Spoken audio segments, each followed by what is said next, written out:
La mort en direct. Sur ces images que nous avons choisi de ne pas vous montrer, le streamer Jean Portmanov apparaît inanimé.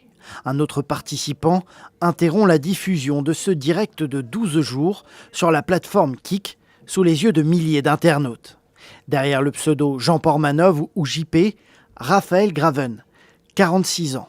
Depuis plusieurs mois, ces vidéos avaient attiré près de 200 000 abonnés, mais aussi de nombreuses accusations.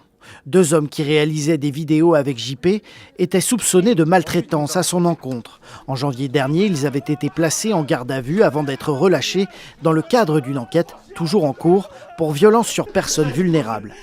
JP, c'était notre ami, notre collègue de boulot et un frère. Gwen est le frère d'un de ces hommes, mais aussi l'un des participants occasionnels de ces directs. Comment dire, une pièce de théâtre géante. Si vous voulez, tous les soirs, on lançait notre live à 21h.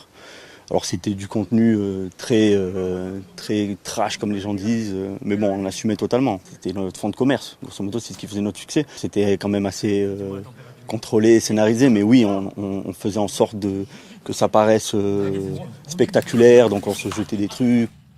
Une version à laquelle ne croit pas la ministre déléguée au numérique, Clara Chapas, qui parle d'horreur absolue et explique avoir saisi l'Arcom, le gendarme de l'audiovisuel.